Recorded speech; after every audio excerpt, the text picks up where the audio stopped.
Hello everyone! Nandito na naman ang inyong akla. Nagpapalik for today's video. At ngayong araw nga ay samahan niyo ko at magkukulay tayo ng buhok ni Jing. Last week pa siya nagsabi, ngayon pa nga lang kami nagka-time dahil nga half day lang ang klase namin. Ay sabi ko mag-aga siya para madali matapos. Pinapalit ko nga siya muna ng uniform at baka madumihan. Habang nagpapalit si Jing, binuksan ko na nga itong binili niyang pangkulay. DIY na nga lang pala ang gagamitin namin. Wala kasi kaming suklay na ginagamit pang kulay talaga ng buhok. Nahirapan pa nga ako sa idin yung laman at matigas kasi yung lagayan. Pero sinaid ko pa rin, sayang kasi. Nung matapos ko nang makuha ang laman, hinalo-halo ko na nga lang muna ito ng mabuti para maganda pag nailagay na sa buhok. Ginupitan ko na rin muna si Jing para bago kukulayan ay maayos na ang buhok niya. Mula pa nung una, lagi talagang nagpapagupit sa akin si Jing. Siguro dahil may tiwala na rin sa akin.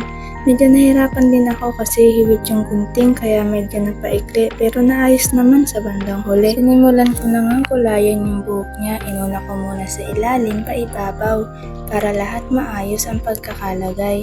Kinamay ko nga yan kasi wala siyang nabiling plastic pang cover ng kamay.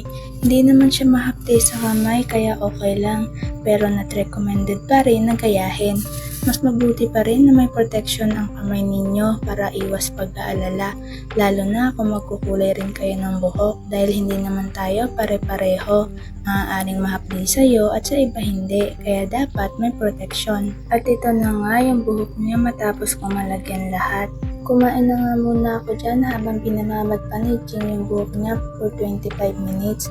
Baka rin kasi mahuli kami sa klase pag hindi pa ako nag-intindi. Nagprito lang ako dyan ng itlog at tuyo. Kahapon pa kasi ako napapakain yan. Ang sarap niya lalo na kung bihira.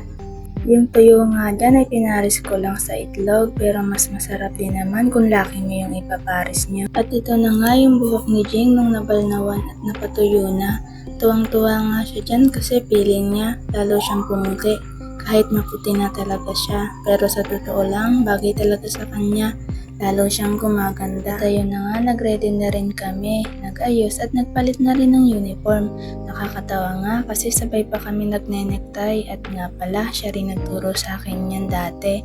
Minsan pa nga ay namamali ang lagay ko ng necktie, lalo na kapag nagmamadali. Sila na lang din ang umaayos pero kahit paano ay natutunan ko na rin habang tumatagal. Kaso nga lang, malapad talaga yung necktie ko, kaya isa pa sa pahirap. Nag-ayos na rin ako ng mga gamit ko na need ko sa school. Check na rin kung may mga naiwan. Total, hindi pa naman tapos si Jing. Nagbaon din ako ng ribis ko. Minsan Skyflex. Bawal kasi magutuman at delikado, lalo na sa akin. Tinulungan ko na nga siya dyan magpahid sa buhok niya para mapabilis na rin. Kasi nga maglalakad pa kami papuntang school. Pero alam nyo, ang kagandahan sa kanya, wala siyang arte sa katawan kahit mukha siyang maarte. Tapos tininan lang namin muna saglit kung okay na yung uniform namin bago kami umalis. Kasi nga baka mamaya hindi kompleto or may kulang. Nagsimula na rin kami maglakad papuntang school. Sabi ko nga kay Jing sa may freedom kami dumaan kasi nga sobrang nananakit na yung mata ko. Kasi pag nakakakita ko ng kulay, hindi ko makalma yung mata ko kahit papaano. Napadali na rin kami sa paglalakad kasi nga sobrang init at nang medyo malapit na nga kami ay medyo nakakatuwa kasi ang ganda pagmasdan ng paligid ng daan lalo na sa tapat ng Camarines Norte State College. Sinamahan pa ng magandang panahon at magandang ulap. Pagdating nga namin sa school, halos lahat ng classmate namin ay nandun na pero may iilan pang kulang and si Mel nga pala ay magaling na. Dumating na rin yung isa naming kabugerang classmate. That's beautiful and then there's you.